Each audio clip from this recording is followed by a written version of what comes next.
Dia sampai ke rumahnya, dia cari ini itu, nggak ada ya Rasulullah. Iltamis walau khataman min hadid. Coba engkau cari lagi, walaupun cincin besi itu jadi maharnya. Ini maharnya aja nggak punya jemaah. Akhirnya dia ngomong, nggak ada ya Rasulullah. Dia masih berusaha. Gimana kalau sarungku ini ya Rasulullah? Bayangin. Ini kalau kita lihat hati orang yang beriman itu jemaah. Gimana kalau sarungku ya Rasulullah? Apa kata sahabat yang meriwayatkan hadis ini? Wallahi laisa ala atiqihi syai. Demi Allah, di pundaknya orang ini nggak ada pakaian. Dia cuma punya sarung. Nggak ada pakaian atasnya, itu nggak ada. Apa kata Nabi SAW? Kalau engkau kasihkan mahar buat istrimu, engkau pakai apa? Tapi dia memang sudah. Dia akhirnya diam dia. Karena dia tahu sudah nggak ada. Lalu Nabi SAW bertanya, hal ma'aka syai' minal Qur'an? Engkau punya hafalan Quran? Punya ya Rasulullah. Dia sebutkan surat ini, surat ini, surat ini. Ya sudah, aku nikahkan engkau dengan dia, dengan mahar Quran yang kau miliki, untuk diajarkan kepada istrinya. Jemaah, gimana suami istri ini pulang ke rumahnya suami gak punya apa-apa jemaah? Ya apa ya ini suamiku, sarung aja cuma bawahan, atasan nggak ada. Tapi itu perempuan juga tawakal sama Allah. Ini Nabi yang nikahkan, sudah pulang. Rizki kalau masih punya umur, berarti masih ada rizkinya. Ingat, rizki dan umur itu jalan bersama jemaah.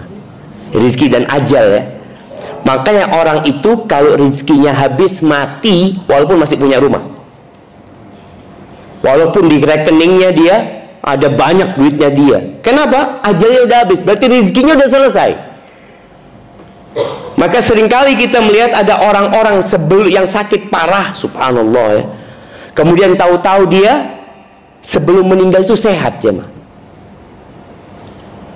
Dia minta ini, minta itu, macam-macam sama anaknya, dikasih, bahagia anaknya. Ternyata habis dikasih mati jemaah. Iya, dia hendak menghabiskan rizki, sudah selesai rizkinya, mati. Maka tadi kita bicara amalan hati itu terkadang, bukan terkadang, seharusnya lebih besar daripada amalan raga. Cinta kita, rasa takut kita kepada Allah ya, tawakal kita, niat tadi. Amalan lisan apa? Zikir. Siapa yang nggak bisa berzikir? Subhanallah, subhanallah, subhanallah, subhanallah. Apalagi orang kalau zikirnya pakai tasbih. Boleh zikirnya pakai tasbih. Menurut pendapat yang benar atau yang lebih kuat, boleh zikir pakai tasbih. Tapi nggak usah dibawa keluar rumah lah. Antum di rumah mungkin mau zikir banyak, nggak zikir banyak. Pakai tasbih, anak zikirnya Ustaz, ya mungkin anak biasanya salawat kepada Nabi alaihissalatu sampai pagi hari itu 1000 kali Ustaz umpamanya. Ya udah, mungkin dia mau ngitung di rumahnya. Takut orang kalau nggak ngitung zikirnya, dia kadang-kadang merasa sudah banyak. Allahumma sholli ala Muhammad wa ala ali Muhammad, kayaknya udah 200 mana itu, belum ngitung. Tapi lebih utama berzikir dengan tangan kita. Nah, zikir itu amalan lisan.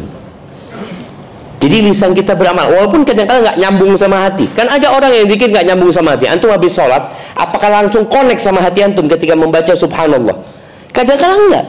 Subhanallah, subhanallah, subhanallah, subhanallah. Baru mau 33, subhanallah, subhanallah, baru mulai connect sama hati. Hatinya mulai merasakan kecintaan kepada Allah, pengagungan kepada Allah. Nah, itu yang akan dapat pahala lebih besar lagi nanti. Tapi orang ketika berzikir, insya Allah tetap akan dapat pahala. Seperti baca Quran, itu amalan lisan. Maka berapa banyak orang baca Quran, apa artinya?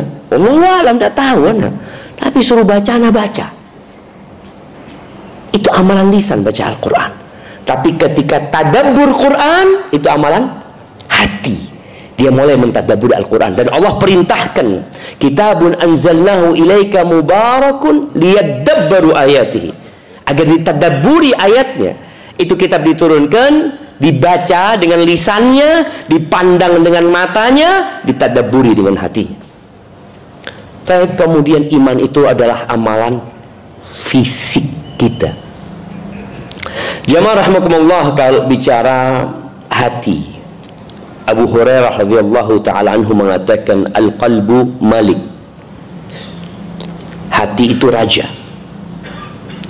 Wal a'dha'u junuduhu. Raga kita semua ini adalah tentaranya raja. Fa idza taba al-malik tabat junuduhu. Kalau rajanya baik, insya Allah tentara-tentaranya baik. Raja kalau minum, kira-kira tentaranya minum enggak? Ikut minum.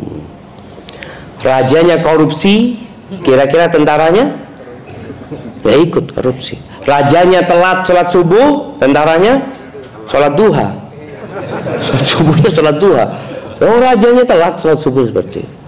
Artinya Abu Hurairah menggambarkan hati ini yang mengontrol semua fisik kita. Jadi kalau ada orang ini, kadang-kala emak-emak ya, menghadapi suami yang mungkin ya, suaminya suka main game, dengar azan masih main game. Istrinya mengatakan, bang sudah azan. Iya, emangnya aku tuli, dengar aku lah. Kita lihat jamaah, dia dengar, tapi telinganya yang dengar, hatinya nggak dengar. Berapa banyak orang yang mendengar dengan telinganya, tapi hatinya nggak dengar. Bagaimana memberikan nasihat kepada suami yang seperti itu? Loh, suamimu ini sedang sakit hatinya, maka yang diobatin hatinya gitu. Jadi bukan ditarik-tarik atau diteriakin, enggak. Bagaimana ngobatin hati? Ini nanti kita akan bicarakan bagaimana cara mengobatin hati. Tapi Abu Hurairah ketika menggambarkan bahwasanya hati itu raja dan raga itu adalah tentaranya. Kalau rajanya baik, maka semuanya akan jadi baik. Wa idza khabutsal qalbu, kalau hatinya busuk, khabutsat junuduh, maka raganya, tentaranya semua akan jadi buruk. Jamaah rahimakumullah, penyakit hatinya ada dua. Ada penyakit yang rasa sakitnya langsung dirasakan, langsung dirasakan. Makanya ada orang ngomong, ya Allah sakit hati anak. Dia langsung merasakan. Kalau mau mencontohkan rasa sakit hati yang seperti sakit fisik sebenarnya, yang butuh obat, itu yang orang-orang berangkat ke psikiater. Itu ada sakit hati dia, dikasih obat. Ada obatnya memang, obat fisiknya ada. Sedih, kecewa, itu sakit hati. Kemudian cemas, ada kekhawatiran yang berlebihan, itu sakit hati yang